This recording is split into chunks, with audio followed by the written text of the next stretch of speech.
Well, hi everyone. I want to thank you so much for joining us today at the All on the Line North Carolina Fight for Fair Map Summit. If you attended the other speeches today and the other sessions, we've had some really great presentations from some real experts from our partners here in North Carolina and people from across the country. And I think I've learned a lot. I hope you have too. I've been really impressed. And here we are now at the close of the day for our keynote remarks from Eric Holder. So I'm going to go ahead and introduce him so that he can give his remarks and then come on to answering some questions. So Eric H. Holder Jr. serves as the chairman of All on the Line affiliate organization, the National Democratic Redistricting Committee. Mr. Holder is an internationally recognized leader on a broad range of legal issues and a staunch advocate for civil rights. He served in the Obama administration as the 82nd Attorney General of the United States from February 2009 to April 2015, the third longest serving Attorney General in US history, and the first African American to hold that office. And he also has some North Carolina connections. So I will hand it over to you, AG Holder, and I'm looking forward to what you have to say. All right. Well, thank you, Laker, for that kind introduction. And thanks also for all the great work that you're doing leading our efforts in North Carolina. And so that everybody's wondering, so what is this guy's connections to North Carolina? Well, my brother, born and raised in New York City, like me, lives in Raleigh. And so he has been there for, I guess, about 10 years or so, and is involved with a lot of political things in North Carolina. He's, along with Laker, kind of my eyes and ears in North Carolina. So this is something that is personal to me, what's going on in North Carolina. And I also want to thank all the groups who have put this summit on: the Southern Coalition for Social Justice, Democracy North Carolina, Common Cause North Carolina, the Raleigh Apex branch of the NAACP North Carolina, and others who are here with us. I want to thank all of you for being with us here today. Let me just begin by addressing the events of the last 2 weeks by stating what I think is a simple truth. There is a faction within this country that simply does not believe in democracy. When white supremacists stormed the United States Capitol in a violent insurrection, it was, I think, unfortunately, the logical endpoint of 4 years of Donald Trump. But let's also be clear that the roots of the mob were planted well before Donald Trump became president. That's a painful truth. It's a hard truth, but it's something I think we have to understand and come to grips with. Trump has been supported and enabled by people who were already using fear and hatred to divide us before he took office. And as you all know all too well in North Carolina, people there have also spent quite a bit of time, lying about voter fraud to justify their own attempts to manipulate our electoral system. The question now is, how do we move forward? On Wednesday, Joe Biden is going to be sworn in as our next president, and that's a big step in the right direction. But we have to channel our anger. We have to hold people accountable, and we have to keep fighting. I really believe that the work that we're doing, making government more representative and more fair, it's a fundamental part of the necessary project to save our democracy. Redistricting is about so much more than lines on a map. It's about rebuilding the infrastructure of our great democracy. And I'm grateful to have all of you as partners in this unbelievably important effort. So here's some good news. The redistricting cycle in 2021 is going to be a lot fairer than it was 10 years ago. As you all know, the 2011 process was just rife with abuses of power, backroom deal making, and the intentional disenfranchisement of voters. This time around, we are more prepared than we ever have been to make sure that the maps will amplify the voices of the people instead of trying to silence them. And that's the direct result of people like you who have called your representatives, volunteered for campaigns, and educated your fellow citizens about redistricting. It's no small thing. And I'm very proud of everything that you all have accomplished. This also got a little lost in news earlier this month, but Democrats took back the Senate. Those Georgia elections seem to have occurred, a long time ago, but we took over the Senate. And because of those two victories in Georgia, we now have another tool on the table to fix gerrymandering. HR 1, the For the People Act. This bill was already passed 2 years ago by the House, but sat on Mitch McConnell's desk for years. It includes a number of good government measures that can help protect our democracy, but it specifically outlaws partisan gerrymandering for congressional seats. And with the power that we won in the Senate, I think we stand a very good chance of passing H.R. 1. We're going to have to deal with the question of the filibuster, but I think when one looks at what we can do with a filibuster-less Senate, I think Democratic senators are going to do the right thing there. But like I said, that's just one tool. We can't stop there, because what happens this year is going to have a significant consequence for the next decade. I mean, since 2011, politicians here in North Carolina and around the country that were elected from these gerrymandered districts have passed extreme policies that may have helped their corporate donors, but harmed their own constituents, whether it's a voter ID law that a court found targeted African Americans, you all heard that, with surgical precision, or the so-called bathroom bill. All of you have seen firsthand what happens when a legislature is controlled solely by those who were in charge of drawing the lines. Now, these are people who are perfectly comfortable. They're comfortable being a minority party that wields majority power. So despite winning back power in Washington, our work is really just beginning. It's up to all of us working together to protect our democracy.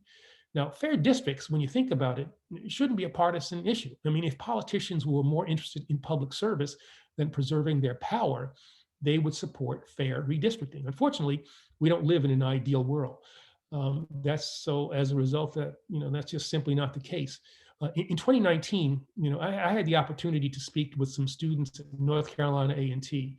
Now, you might know this story. The campus was put into 2 separate congressional districts in order to dilute the vote of the young Black students at North Carolina A&T. I walked down Laurel Street while I was there. It's the line on campus that actually separates the campus into 2 separate districts. And I was struck by just how far, politicians are willing to go to perpetuate their power with regard to state politics. One student, Love Caesar, well, I think is here with us today, told us that, when she found out how gerrymandered the campus was, she felt like it made her vote illegitimate. It was not as valuable as it should be.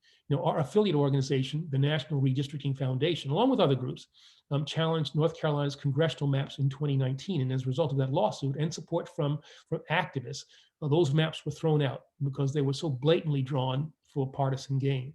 And on the redrawn maps that were in place for the 2020 congressional elections, the new North Carolina 6, which includes the entire A&T campus, flipped blue.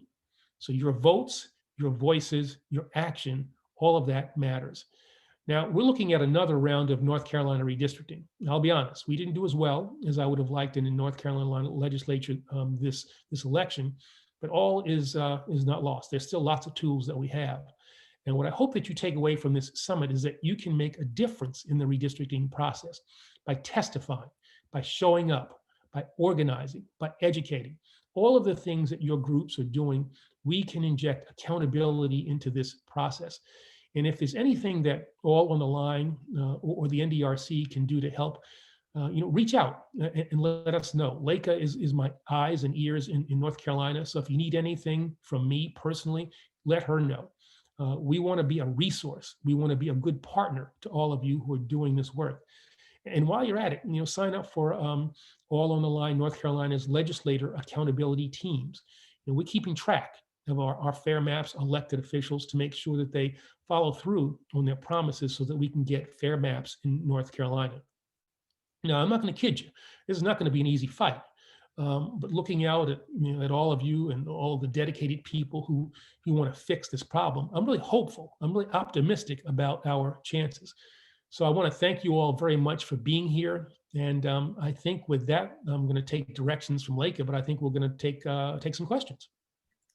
Yeah, great. Thank you so much. And thank you for calling out the legislator accountability teams. That's one of the things I really want people to follow up on from this summit. That's one of the most important things in a legislator controlled process. But let's go to our first questioner, Gerald Givens. Gerald, if you want to come on video. Hey, good afternoon, everybody. This is Gerald Givens, president of the Raleigh Apex NAACP, and it's good to see you again, Attorney General Holder. The question that I have is, Why is gerrymandering a more serious problem now than in the past? Yeah, that's a good question. And it's good to see you.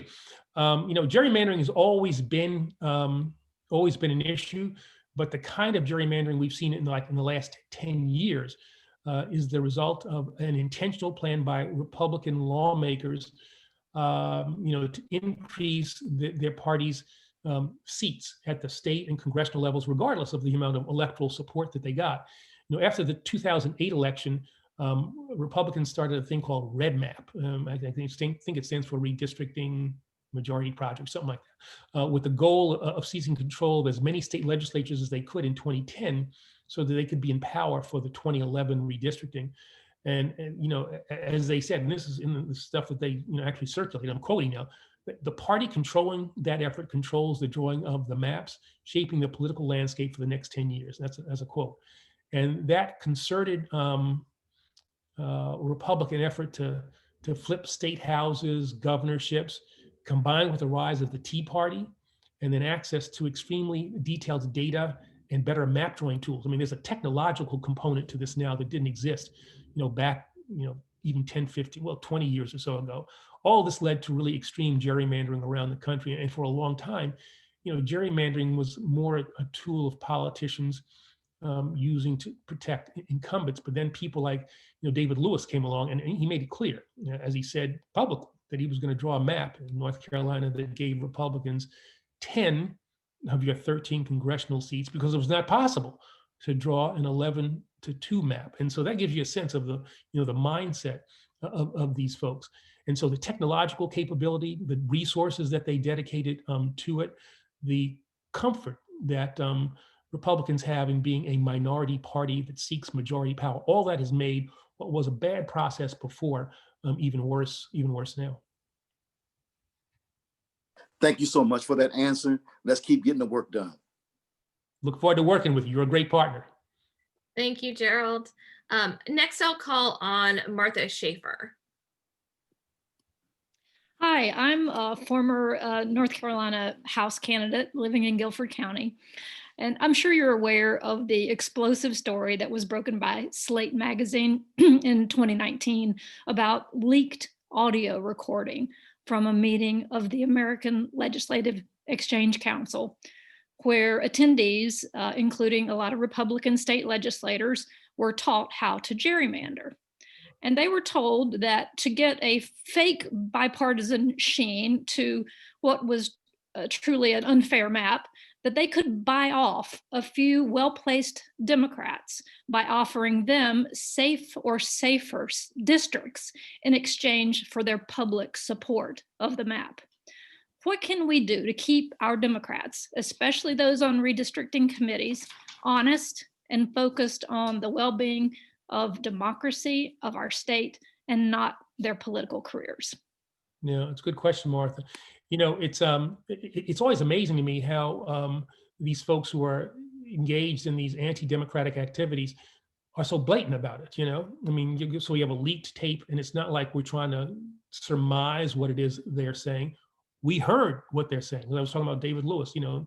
Can't draw 11-2, so I'll go to 10-3. It's breathtaking, the arrogance of these people. But let's start from the principle that gerrymandering is wrong, no matter who does it. Democrats or Republicans, full stop. Gerrymandering is wrong, it's anti-democratic. And what we're fighting for is a system that allows the people, not the politicians, to choose their representatives. I mean, we have to hold our elected officials accountable, and particularly those who have made commitments to fair maps, by calling out bad behavior while the process is still underway. Whoever engages in it, And so people who are nominally our allies, but who cut deals to protect themselves, have to be called out. We are fighting not for individual people. We're fighting for a democratic principle here. At the end of the day, we're committing to holding, politicians accountable at the ballot box if they don't support fair maps. All on the line, North Carolina also had a legislator accountability team, which I encourage everyone, to sign up for. It has a team, which I encourage everybody to sign up for. And let's hold all of these legislators accountable here, and not have people decide, whatever their party, that they are going to protect themselves, cutting deals, which at the end of the day will not be good for the people they are supposed to represent and not for the system that we have seen so recently under attack. Thank you. Thank you, Martha. Next, I'm going to call on Love Caesar, who you mentioned in your remarks. Yeah. Good afternoon. Hey, you. Good afternoon, Attorney General Holder. Yes, How you doing? I'm really good. Thank you so much for asking. As you did mention before, I am a recent graduate of North Carolina A&T State University. When I attended there for all 4 years I was there, my campus was gerrymandered. I was included in a lot of the efforts to go against that and to strike that down. And you know, as a graduate and a student who's really happy to know that that's no longer the case for my campus, I'm wondering, can we count on all on the line to support students at HBCUs and other communities of color that are targets for gerrymandering through this year's redistricting process? And, you know, along with that, how do we make sure that people who care about gerrymandering are listening to us that are most affected by it when doing the advocacy work? Okay. Well, Love, it's great to see you again. Congratulations on being a graduate from that fine institution. We're one of those future leaders. We're all going to be working for her someday. So everybody be nice to Love, you know. You know, if we weren't in the midst of a pandemic, I think I'd probably be right back on the campus at A&T with students and right now and talking about the issues that you've raised. You know, I think, but the bottom line is that All on the Line is absolutely committed to supporting students at HBCUs and other communities of color in North Carolina. I mean, our goal is to, you know, to amplify the voices of the people in North Carolina, and in particular, people in those communities that have been affected by gerrymandering so much in the past. And communities of color have really been negatively impacted by these gerrymandering efforts. People who are from lower income neighborhoods, you know, as well. And so that's one of the reasons why I'm so glad that we have all of these groups together here today. I mean, NAACP North Carolina, Southern Coalition for Social Justice, you know, North Carolina A&T, among others. They've done really fantastic work already in the redistricting arena, and we have to work together. That's the thing. We got to work together in this fight and make sure that we're getting input from communities in the state who have been targeted in the past. And so focusing on the interest of young people, young students, you know, especially young students of color, communities of color, low-income neighborhoods, you know, those people who have been most negatively impacted by gerrymandering. We are committed to continuing the relationships that we have, expanding on the relationships that we have, and working together to make sure that we have a fair process in 2021. Thank you so much. All right, now we're going to go to Ricky Lung. Hi, good afternoon, Attorney General Eric Holder. My name is Ricky Lung. I'm with an organization called North Carolina Asian Americans Together in Action, or NCAT in Action. We work to ensure that diverse Asian American voices are represented and their issues addressed by the government in North Carolina. And so Fair Maps is a crucial piece of this work. What role have you seen advocacy groups, grassroots groups played in other states that have resulted in the most successful reform measures? And what do you see as one of the most important and immediate things organizations like ours can do to advocate for fair maps in North Carolina as we dive into 2021, particularly with a highly partisan state legislature, as many folks have mentioned before, and also even a shifted balance in the state Supreme Court where the extreme partisan gerrymandering was ruled unconstitutional in 2019? Yeah, good question, Ricky. Good to see you. When I was a kid, that was my nickname, Ricky. You know, so I've always that's a sign of a great man there. You know, well, you know, I think a state like Ohio is really a great example of this. In 2015 and 2018, Ohio passed reforms for how its congressional and then state legislative districts are going to be redrawn. And those measures wouldn't have been passed without grassroots support and pressure. You know, frankly, grassroots support and pressure that people put on in lawmakers. In North Carolina, you know, specifically, you know, showing up to give testimony, educating people about redistricting, and being really vocal, really vocal about the process while it's still ongoing and before maps are finalized. That's all going to be critical. It's also important to frame this in the context of our our shared democratic values and just basic fairness. And when we call call out legislators for trying to gerrymander districts, that's the framework that I think that we all got to be using. I mean, we can fight bad maps in court if we have to. I mean, and we've been successful in that in North Carolina. I think if we have to use that tool again, we will be successful again. But our goal is to have fair maps the first time around. That's what we want to make sure that we do. And that's why the organizations that you all lead and what you're doing, Ricky, is really so vitally important. So, if you look at Ohio, yes, but other states, if you look at what happened in Ohio, if you look at what happened in Michigan, where, they put in place citizens put in place a redistricting commission, same thing in Utah, in Colorado, Missouri. People power really has an impact, and you all should not underestimate, do not underestimate the ability that you have, the power that you have to shape things. I mean, didn't do well in North Carolina with regard to legislative elections, slight change in the Supreme Court. Doesn't matter. We still have lots of tools. We still have lots of power. Don't underestimate the capacity of the people to impact the shape of the system and the process that will occur in 2021. Thank you so much, Mr. Holder. All right, and now we'll go to Zinnia Bynum.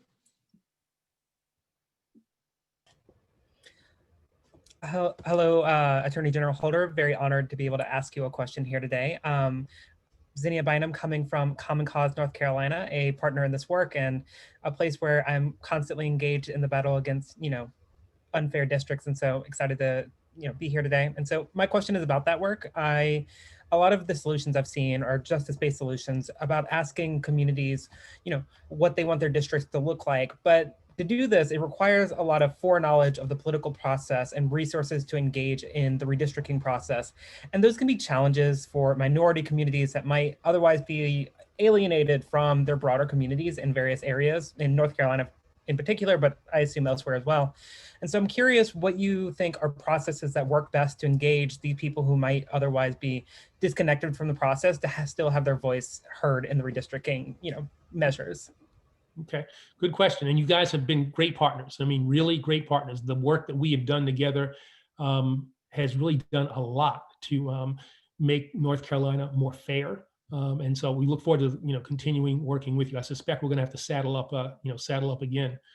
But it's a good question. I think that we can start by making people more aware, educating people, and providing resources to communities that have been targeted by gerrymandering in the past. I mean, so many of the groups that are here today, I think are already doing really important work, advocating for communities of color in the redistricting arena. And that we gotta, we can't, as we do so much in this country, we run away from questions or issues concerning race. We got to face that. We got to face the reality of what redistricting has meant, or gerrymandering has meant for communities of color. And so we've been working with, all of you folks advocating for communities of color in the redistricting arena, and we want to work with all of you and be a resource for them, as best we can.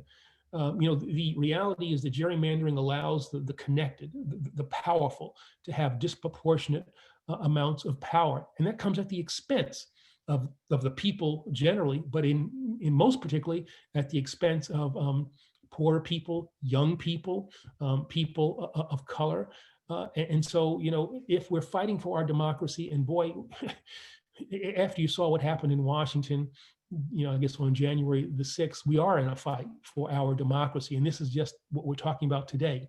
Gerrymandering, redistricting, this is just a component of that same fight. We got to be fighting against those people who took over the Capitol. We also have to be fighting against people who would pervert our system and give disproportionate amounts of power to people who have access to that power. But again, we should be optimistic, and with great partnerships like the one that we have forged and that we will continue to use. Again, I'm very, very, very optimistic. Thank you so much. All right, I think we'll go into some questions that have been submitted by the audience. So the first one I have is, Beyond reinstituting pre-clearance and other provisions of the Voting Rights Act, what can be done at the federal level to secure the vote and expand participation? Yeah, I mean, I think, passing the John Lewis bill, that the bill named for John Lewis, and kind of putting life back into the 1965 Voting Rights Act is a critical thing. It'll be passed by the House. Senate, I hope will take it up, and may, as I said before, I think we'll have to deal with the question of the filibuster. If you combine that with HR 1 that has all these measures that protect our system from gerrymandering, dark money. I mean, those are all things that I think will help with regard to federal elections and have a collateral impact or a positive impact on state elections as well. But I don't think we can ever underestimate the power and the need that we have to engage directly in the legislative process in the states. And so that is something that, we want to certainly pass legislation in Washington. That is extremely important. But boy, legislation at the state level is what really matters, because the reality is that on a day-to-day basis, people's lives are more impacted by who serves in state legislatures, as opposed to who serves in Congress. I mean, you think about all the crazy things that these gerrymandered legislatures have done around the country, heartbeat bills, not expanding, Medicaid, fighting against, progressive climate legislation, doing all kinds of negative things when it comes to voter suppression. All that's done at the state level, And that's why the work that you all are doing is so vitally important. We fight for, HR 1, the John Lewis Voting Rights Act, but on a day-to-day basis, we've got to make sure that we are engaged just as strongly at the state level. Thank you. And so the next question, what are the best ways for those who don't live in all-in-the-line target states to work to help beneficial redistricting and voter engagement in the states most at risk? So what I will say is I know that All in the Line is putting together an Adopt a State program, but I thought you may also have some other suggestions for people. Well, Leica, why don't you talk about that? I mean, because one of the things that we certainly have done as a national organization is to try to use people.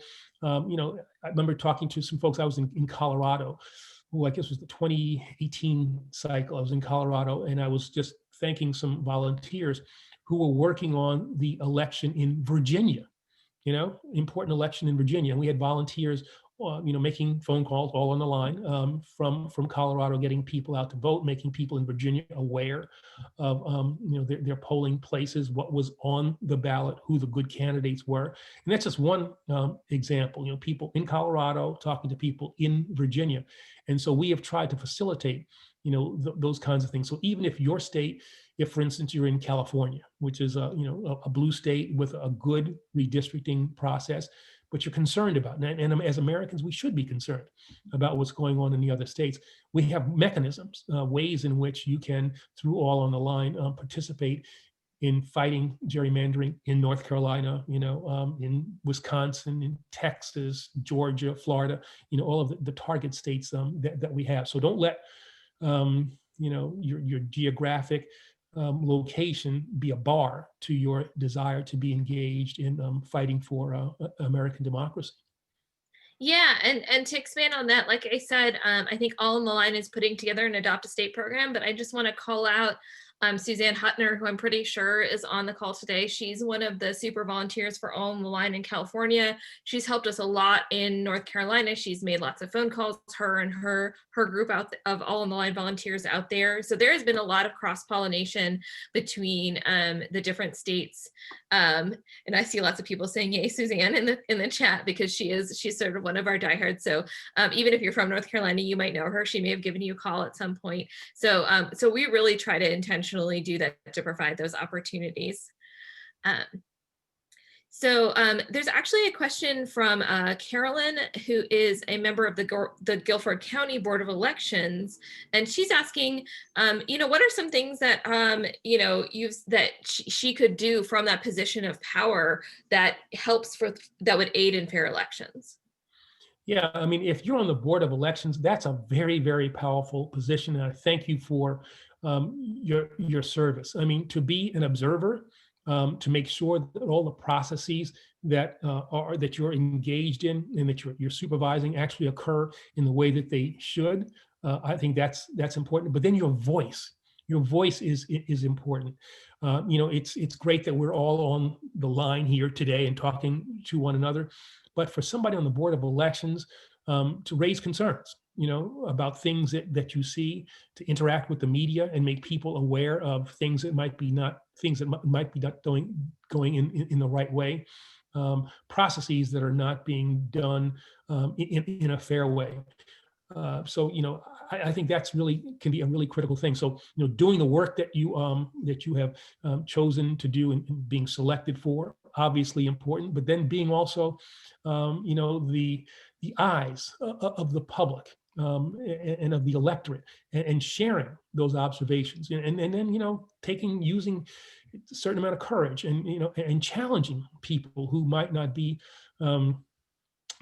as committed to doing the right thing as you are. I think all those are things where our elected and selected officials can really help. So again, I thank you for your service, and I hope that you will view in a really holistic way the ways in which you can help the process.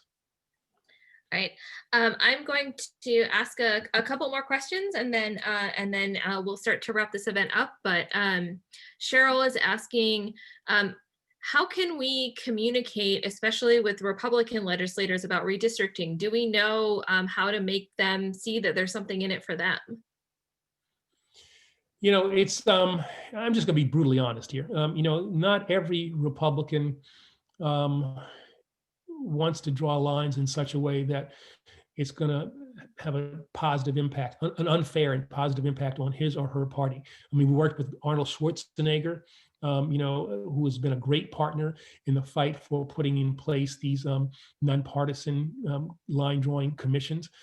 But the party as a whole sees demographic changes, sees the movement of the United States away from the positions that they have taken, and instead of trying to adapt to this new America, instead of trying to adapt to the new policy choices of this new America, they have decided to try to minimize the power of this new America and try to maximize the way in which they can try to maximize their power through voter suppression, through gerrymandering. As I said in my remarks, they are, too many of them, not all, but too many of them are happy or okay with being a minority party with majority power, and so for those Republicans who want to do the right thing, we should embrace them, support them, hold them up, and contrast them with those Republicans who, like that guy said, I did 10-3 because I couldn't do 11-2. We're going to draw these lines with surgical precision. Identify who those people are, hold them up as well. But to the extent we can find Republicans who are committed to a fair process, we need to work with them. I've done all that I can, for instance, working with Governor Schwarzenegger. We've talked, he and I did op-eds in, I guess in New Hampshire, in Missouri. He's been a great partner.